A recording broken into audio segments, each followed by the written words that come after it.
Assalamualaikum warahmatullahi wabarakatuh. Perkenalkan, nama saya Robi. Saya kuliah di Universitas Muhammadiyah Palangkaraya semester 6 prodi PGSD. Tujuan saya membuat video ini untuk memenuhi salah satu tugas mata kuliah saya yaitu magang 2 atau micro teaching.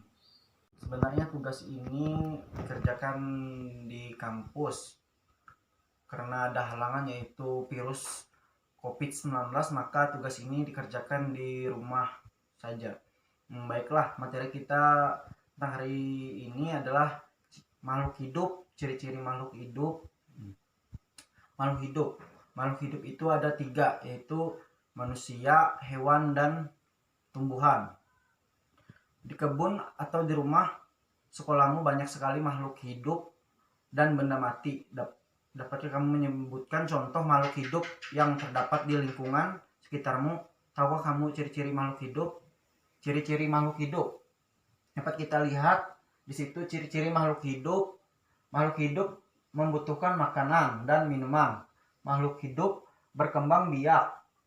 Makhluk hidup tumbuh. Makhluk hidup bernapas. Makhluk hidup bergerak. Makhluk hidup peka terhadap rangsangan. Baiklah, sini saya akan menjelaskan. Ada makhluk hidup membutuhkan makanan dan minuman. Tentu saja yang membutuhkan. Hewan membutuhkan makanan, manusia membutuhkan makanan, makhluk hidup membutuhkan makanan dan minuman untuk mempertahankan hidupnya. Makhluk hidup yang tidak makan berhari-hari dapat mati.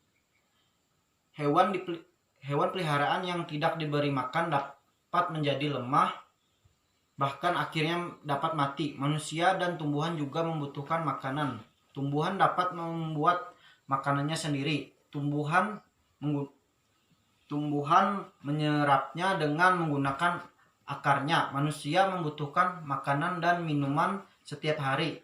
Manusia akan merasa lapar jika terlambat makan. Jadi makhluk hidup membutuhkan makanan agar tetap hidup. 2. Makhluk hidup berkembang biak. Makhluk hidup berkembang biak. Ayam contohnya berkembang biak dengan cara bertelur. Makhluk hidup berkembang biak untuk melestarikan keturunannya.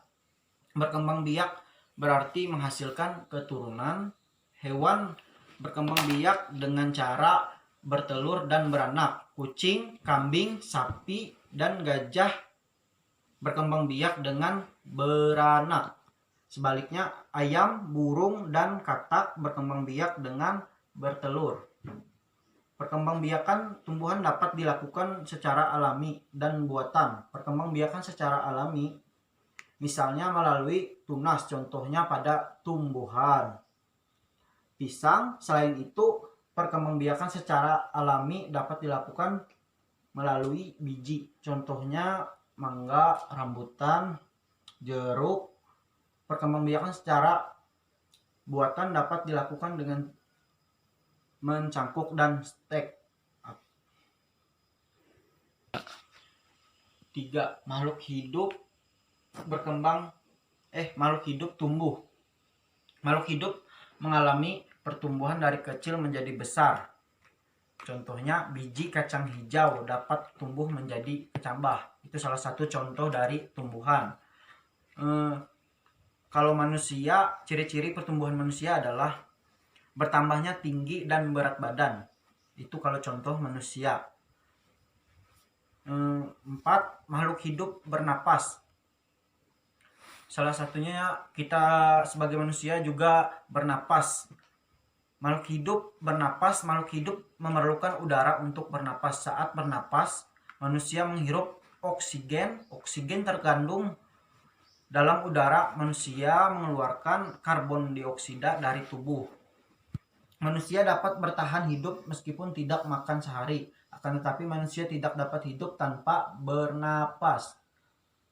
Tidak hanya manusia, hewan dan tumbuhan juga bernapas. Semua makhluk hidup mempunyai alat untuk bernapas.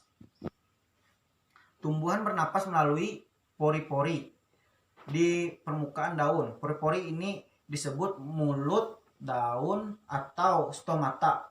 Hewan dapat bernapas dengan paru-paru dan insang. Sebagian besar hewan laut bernapas dengan insang. Makhluk hidup bergerak. Yang kelima, makhluk hidup bergerak. Contohnya itu burung. Burung bergerak dengan sayapnya untuk terbang. Ikan bergerak dengan siripnya untuk berenang. Harimau, kucing, kambing, kuda, dan sapi bergerak menggunakan kakinya. Manusia bergerak, berjalan, dan berlari menggunakan kakinya. Tumbuhan termasuk makhluk hidup. Tumbuhan sesungguhnya juga bergerak. Tumbuhan bergerak mengikuti arah datangnya sinar matahari, namun tumbuhan tidak dapat berpindah tempat. Yang keenam, makhluk hidup peka terhadap rangsangan. Contohnya seperti putri malu. Tumbuhan putri malu akan menutup daunnya jika terkena sentuhan. Beberapa hewan juga peka terhadap sentuhan. Bekicot akan memasukkan kepalanya jika terkena sentuhan. Manusia juga peka terhadap rangsangan. Manusia memiliki bagian-bagian tubuh yang peka terhadap rangsangan, misalnya mata peka terhadap rangsangan cahaya, telinga peka terhadap rangsangan suara. Makhluk hidup membutuhkan udara untuk bernapas.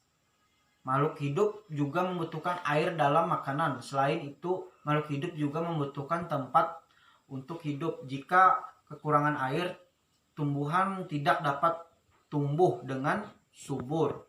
Pancasila. Pengertian Pancasila.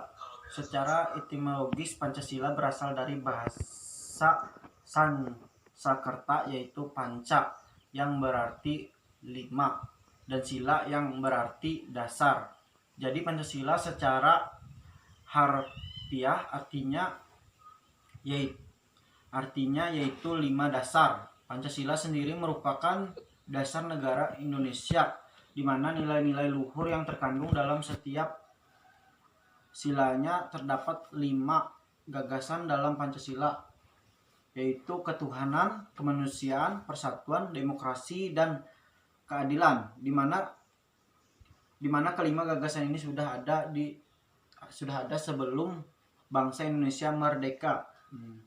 Makna lambang Pancasila pertama. Sila pertama yaitu lambang bintang. Sila pertama pada Pancasila dilambangkan dengan simbol bintang. 5 sudut bintang yang terdapat dalam simbol tersebut melambangkan sila pertama Pancasila, yaitu ketuhanan yang Maha Esa, melambangkan sebuah cahaya yang dipancarkan oleh Tuhan kepada manusia, serta sebagai sebuah cahaya untuk menerangi dasar negara. Contoh sila pertama antara lain,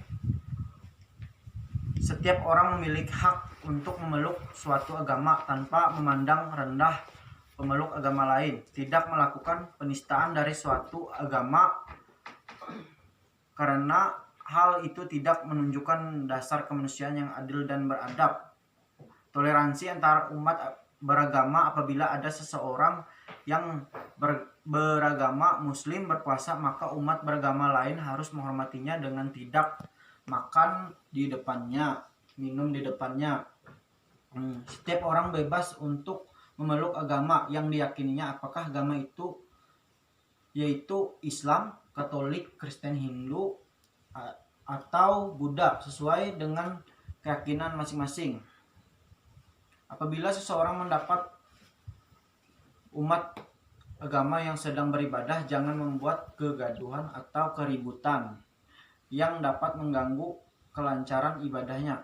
Seseorang yang bebas untuk memeluk agama yang mereka yakini tanpa harus mengikuti orang lain, karena agama bukanlah suatu paksaan tetapi kepercayaan. Sila kedua yaitu lambang rantai. Sila kedua pada Pancasila bunyinya yaitu kemanusiaan yang adil dan beradab, yang dilambangkan dengan simbol rantai. Rantai tersebut terdiri atas mata rantai yang berbentuk segi 4 dan lingkaran yang saling berkaitan membentuk lingkaran. Bentuk segi empat pada mata rantai melambangkan laki-laki, sedangkan bentuk lingkaran melambangkan perempuan. Kedua mata rantai yang saling terkait melambangkan bahwa laki-laki dan perempuan sejatinya saling membutuhkan satu sama lain dan sehingga menjadi kuat seperti rantai. Contoh sila kedua antara lain: pertama, menentang keras perdagangan manusia, memberikan peluang pekerjaan yang sama rata kepada seseorang tanpa memandang suku, agama, ras, atau yang lainnya, melainkan kinerja dari tiap individu tersebut. Menghargai adanya sebuah perbedaan supaya terciptanya masyarakat yang tentram dan damai. Masih banyak lagi itu. Sila ketiga, lambang pohon beringin. Sila ketiga dalam Pancasila yaitu Persatuan Indonesia dilambangkan dengan pohon simbol beringin. Pohon beringin dimaknai sebagai pohon yang bisa digunakan sebagai pohon tempat berteduh di bawahnya. Pohon beringin di sini merujuk pada negara Indonesia yang menjadi tempat berteduh bagi semua rakyat Indonesia. Pohon beringin juga memiliki sulur dan akar menjalar ke segala arah yang mewakili keragaman suku bangsa yang menyatu di Indonesia. Contoh sila ketiga antara lain: apabila negara Indonesia sedang dilanda banyak masalah, maka tidak seharusnya kita pindah menjadi warga negara lain, tetapi kita harus lebih menyikapi masalah tersebut dengan melakukan apa yang kita mampu, bukan malah meninggalkannya. Menggunakan pakaian adat daerah, belajar tari-tarian daerah, menjaga dan mencintai tanah air, serta memiliki rasa bangga karena menjadi bangsa Indonesia. Keempat, lambang kepala banteng. Sila keempat dalam Pancasila bunyinya yaitu kerakyatan yang dipimpin oleh hikmah, kebijaksanaan dalam permusyawaratan perwakilan, yang dilambangkan dengan kepala banteng. Banteng sering disebut sebagai hewan kecil karena mereka suka berkumpul dengan sesamanya. Hal ini merujuk pada musyawarah di mana orang-orang harus berkumpul untuk mendiskusikan suatu. Contohnya sila keempat antara lain: setiap orang memiliki hak yang sama dalam menyampaikan sebuah pendapat, tidak boleh memaksa kehendak kepada orang lain, lebih mengutamakan keputusan dari hasil musyawarah untuk kepentingan bersama. 5. Sila yang kelima, lambang padi dan kapas. Sila kelima dalam Pancasila bunyinya yaitu keadilan sosial bagi seluruh rakyat Indonesia, yang dilambangkan dengan simbol padi dan kapas. Padi dan kapas merupakan kebutuhan dasar setiap manusia, yakni pangan dan sandang, sebagai syarat utama untuk mencapai kemakmuran. Contoh sila kelima antara lain: melakukan berbagai perbuatan yang luhur seperti saling membantu antar sesama, serta melakukan kegiatan gotong royong, saling menghargai antara sesama agar terciptanya keadilan sosial yang dibantu dengan dorongan suasana kekeluargaan, memberikan hukuman setimpal pada para pelaku kejahatan tanpa memandang status sosial, supaya tercipta masyarakat yang adil. Wajib untuk menaati hukum dan peraturan yang berlaku seperti menaati rambu lalu lintas, menghormati hak orang lain. Baiklah, di sini saya akan menemukan bilangan cacah. Bilangan cacah adalah bilangan yang dimulai dari 0. Banyaknya bilangan cacah tak terhingga. Misalnya ini di sini ada 2000, di sini ada 600, di sini ada 90, di sini ada 3. Jadi yang disebut di sini adalah yang 3 ini adalah satuan, puluhan, ratusan, dan ribuan. Jadi apabila kita tambah ini, maka bilangan ini disebut adalah bilangan penjumlahan bentuk panjang. Jadi kita lihat 2000 ditambah 600 ditambah 90 ditambah 3 sama dengan 2693. Berikut adalah contoh penjumlahan bersusun ke bawah dengan cara pendek. Contohnya di sini ada bilangan 36 ditambah 2 sama dengan 38. Caranya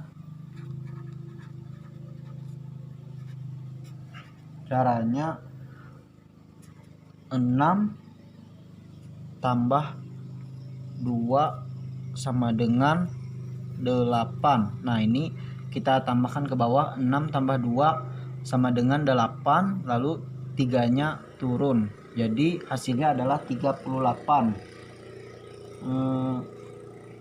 Penjumlahan dengan puluhan diluruskan dengan puluhan. Yang kedua 18 ditambah 67 sama dengan begini. 8 ditambah 7 sama dengan 15. Kita simpan satunya. 1 ditambah 6 sama dengan 7. Terus yang kita simpan satunya tadi lalu ditambahkan ke sini sama dengan 8. Nah, begitulah caranya. Nah, berikut adalah kita penjumlahan bilangan ratusan dengan cara ke bawah.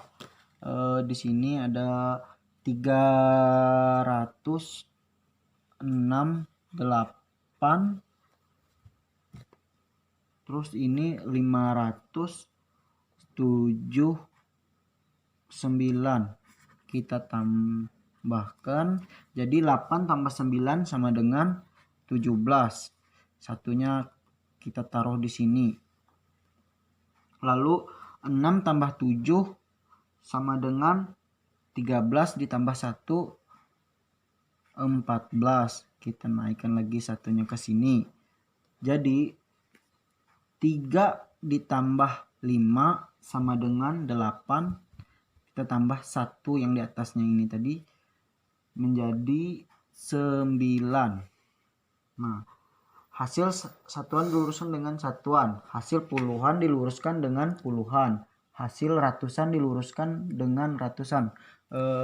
Baiklah, itulah penjumlahan dari bilangan cecah yang terhingga. Baiklah, sekian dari materi yang saya jelaskan. Apabila ada salah dalam suatu penjelasan, maka saya mohon maaf karena saya masih dalam proses tahap pembelajaran. Nah, sekian dan terima kasih. Wassalamualaikum warahmatullahi wabarakatuh.